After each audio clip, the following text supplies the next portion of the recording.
আমি ঘুষের কাজ করি না। এটা কিসের কাজ করেন? আমি নুরানপুর আমার শ্বশুর করি। তোমাদের কারণ ওইটা তো হইবার কথা কই আমি। আচ্ছা, আজকে শুক্রবার, এখন কি অফিস টাইম? না, আপনি অফিসে কি করেন? অফিস আইসে ভালো একটু কথা কই।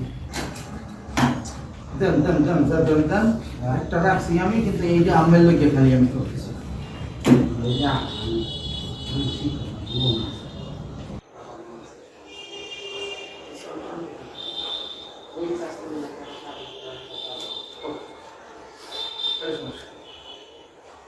আমি তো যাই না না না আমি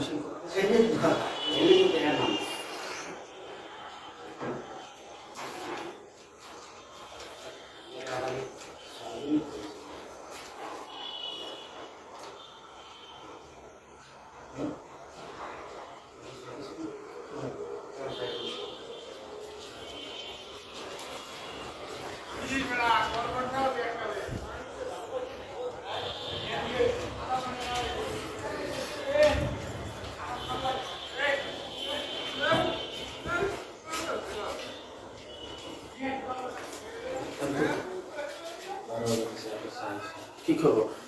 ভিডিও করে দিই। কি খুশি করলো শুনলাম তো সবকিছু। কি বিষয়? কেন খুশি করলে আপনি কি দেখবেন? কোনটা? উনি আপনাকে খুশি করলে আপনি ওনার জন্য কি করবেন? আরে এটা আমাদের ইল্লিগা। কিসের? এটা একটা নামের কথা বলতে আছে। যদি আমরা নামের তালিকা দেই তাইলে খুশি করি। খুশি করব, অন্য কিছু না। টাকা নেবেন? টাকা একটা কাম করব না, পাইতেন না। হ্যাঁ হ্যাঁ ভাই না, এটা কার্ডের জন্য না। আচ্ছা, আজকে শুক্রবার, এখন কি অফিস টাইম? না, আপনি অফিসে কি করেন? অফিস আইসে ভালো একটু কথা কই, অন্য কিছু না। আপনি এর সাথে কি কিসের লেনদেন আপনার? আমি তো শুনলাম দরজার সামনে দাঁড়ায় যে বলতেছেন যে টাকা দেন, আমি ব্যবস্থা করব। এই টাকার কথা আমি কইছি, টাকা পাবো না। না, টাকা পাইবেন না, রেকর্ড আছে। কি করবেন এটা? এটা আবার বাড়ি যাবেন। শুক্রবার দিন আপনি কি করেন এখানে? শুক্রবার অফিসে আইসি, নামাজ পড়তে আইসি, ঘুষের কাজ আমি করি। আপনি কি করেন ভাই? আমি কিছুই করি না ভাই। শিক্ষক। এই কইছে আপনার নাম না অন্য একজনের নামে নিচ্ছেন। আমি কিন্তু এখানে ছিলাম অনেকক্ষণ, আমি সব আলোচনা শুনছি। বলেন বিষয় কি? না, কিছু না কিছু না। আমি মানে টাকা পাবো তো। আচ্ছা, এই যে আমার কাছ থেকে টাকা, হে আমার আমরা টাকা যেই নিছে। অফিসটাতে আছি এটা হচ্ছে খাদ্য অফিস। এর আগেও আপনারা ওই যে একজন দুর্নীতি টাকা নিচ্ছিল, আমরা এই ভিডিও প্রচার করছিলাম যমুনা টেলিভিশনে। আজকেও আমি যমুনা টেলিভিশনের পক্ষ থেকে এখানে এসে দেখলাম অফিস খোলা শুক্রবার রাতে। এখানে একজন শিক্ষক, তিনি অন্য কারো নামে কিছু একটা নিচ্ছেন। আপনি এখানে কি পদে আছেন? অফিস সহকারী। অফিস সহকারী। উনি মোল্লা হিসেবে ওনাকে সবাই চেনে। এর আগেও আপনারা যে ভাইরাল হয়েছিল সেখানে শুনছিলেন যে মোল্লা জানে টাকার বিষয়ে। আজকেও আমি দেখলাম 6,000 টাকা উনি গুনে গুনে নিল। আমাকে দেখে এখন বলতেছে যে এটা টাকা পাবে, ধারের টাকা। কিন্তু আজকে কিন্তু শুক্রবার, এখন রাত বাজে প্রায় 7টা। এখন সে অফিস এখানে খোলা রেখে এই ঘুষ বাণিজ্য করছে। আমি ঘুষের কাজ করি না। এটা কিসের কাজ করেন? আমি নুরানপুর আমার শ্বশুর করি। তোমাদের কারণ ওইটা তো হইবার কথা কই আমি। না, বলেন এটা না, তা ওনাই আমার শ্বশুর এলাকায়, উনি টাকা নিয়েছে আমার কাছ থেকে, আমি টাকা চামু না। হ্যাঁ জিগাও, কিন্তু উনি কইতেছে যে নামটা একটু দেওয়া যায়। আমি কইতেছি আমরা তো তালিকা করি না। এখন নাম তুমি কিভাবে কি কইছি না? এই কথা হইলে না, আপনি তা বলেন। আপনি বলছেন আমি আপনারটা দেখবো, আপনি আমাকে খুশি করবেন। আমি এইটা কইছি। সোজা সাপটা কথা। না, না, আমি কইছি যে এরপরে দেখি। এখন আপাতত 6,000 টাকা দেন এও বলছেন। আমি কিন্তু এখানে দাঁড়িয়ে রেকর্ড 6,000 করছি। টাকা পামো হাতে। আর আমি কিন্তু এখানে 1-2 মিনিট না, আমি কিন্তু এখানে অনেকক্ষণ সবকিছু রেকর্ড আছে আমারটাই। হ্যাঁ, আপনি ঘুষ নেবেন কেন? সেইটার জন্য দিতে চাইছিলাম। বলতেছে এখন নেই না, আরো তো পরে কিছু কাগজ দিলেন একটু আগে, আমার ভিডিওতে আছে। না না না, না না, আমার কাগজ, কি অন্য কাগজ। সেই কাগজগুলো দেখি একটু। কি কাগজ? অন্য কাগজ। না না, অন্য কাগজ না। আমি তো দেখছি, আমি দরজার সামনে ছিলাম, বললাম তো। আপনারা তো চুরিও করেন ওপেন। না না না, চুরি করবো, চুরি করবো অনেকদিন।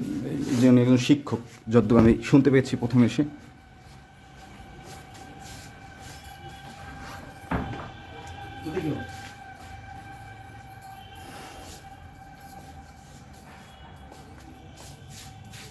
কে উনি?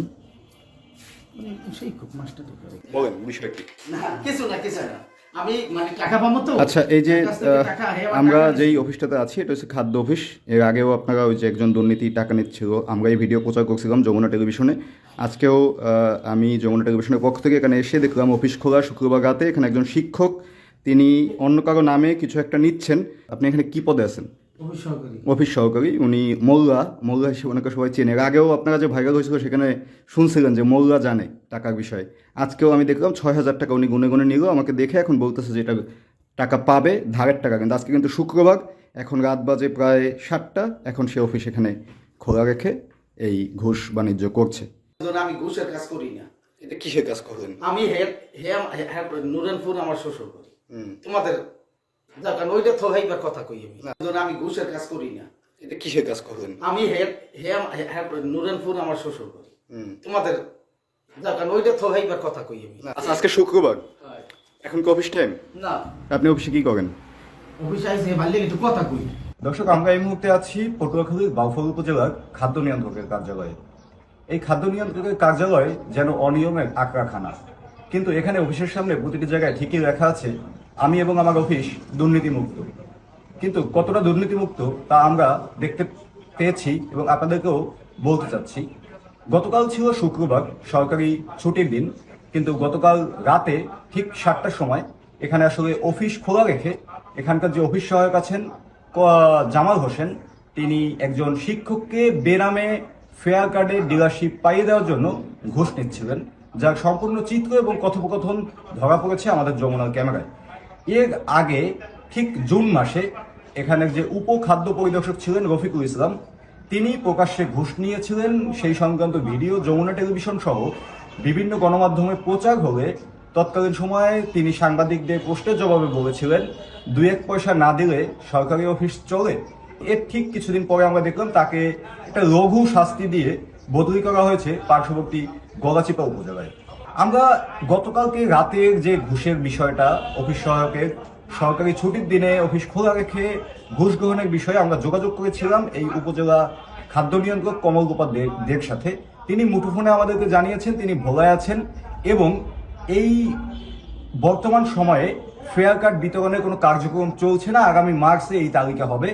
কেন ওই অফিস সহায়ক টাকা নিলেন সে বিষয়টি তার জানা নেই, কিন্তু পরবর্তীতেই তিনি মুঠোফোনে ব্যাপকভাবে চেষ্টা করে আমাকে ম্যানেজ করার জন্য, আমি যাতে সংবাদটি প্রচার না করি, আগামীকালকে উনি অফিসে আসবেন রবিবার, ওনার সাথে দেখা করার জন্য আমাকে অনুরোধ জানানো হয় এবং তারপরে আসলে সংবাদটি প্রচার না করার জন্য তিনি আমাকে অনুরোধ জানায়। এর পরবর্তীতে আমি আসলে যোগাযোগ করি পটুয়াখালী জেলা খাদ্য নিয়ন্ত্রক নাসিরউদ্দিনের সাথে। নাসিরউদ্দিন আমাকে জানিয়েছেন যে বাউফলের যে আগের 2টি ঘটনা, যে খাদ্য নিয়ন্ত্রক সাংবাদিককে ঘুষ দেওয়ার চেষ্টা করেছে এবং রফিকুল ইসলাম যাকে বদলি করা হয়েছে ঘুষ নিয়েছেন এবং বলেছেন 2-1 পয়সা ঘুষ না দিলে সরকারি অফিস চলে, তাদের দুজনের ব্যাপারে ইন্টারনাল তদন্ত হয়েছে, কিন্তু তদন্ত রিপোর্টের বিষয়ে এই মুহূর্তে তিনি কিছু জানেন না। এবং গতকাল রাতের যে বিষয়টি আমি তাকে জানিয়েছি ঘুষ গ্রহণের, সেই বিষয়টি তিনি আসলে খতিয়ে দেখবেন বলেও আমাকে নিশ্চিত করেছেন। এই হল গিয়ে বাউফল উপজেলার খাদ্য নিয়ন্ত্রক কার্যালয়ের অবস্থা। এছাড়াও আসলে নানা অভিযোগ আছে এই কার্যালয়ের বিরুদ্ধে। চালের ডিও ছাড়াতে টাকা লাগে এবং বিভিন্ন যে গুদামগুলো আছে, খাদ্য গুদাম, সেখানে আসলে যারা চাকরি নাই এমন বহিরাগত লোকজনদেরকে সেই কোয়ার্টারে থাকতে দেওয়া হচ্ছে। নানা অভিযোগে অভিযুক্ত এই খাদ্য নিয়ন্ত্রকের কার্যালয় বাউফল, এর বিরুদ্ধে আসলে কোনো ধরনের ব্যবস্থা গ্রহণ করা সম্ভব হচ্ছে না। সেই বিগত সরকারের আমলেও সম্ভব হয়নি, বর্তমানেও সম্ভব হচ্ছে না। এই ছিল আমার কাছে এই খাদ্য নিয়ন্ত্রক অফিসের অনিয়ম দুর্নীতির তথ্য। রইসুল ইসলাম ইমন, যমুনা নিউজ, বাউফল, পটুয়াখালী।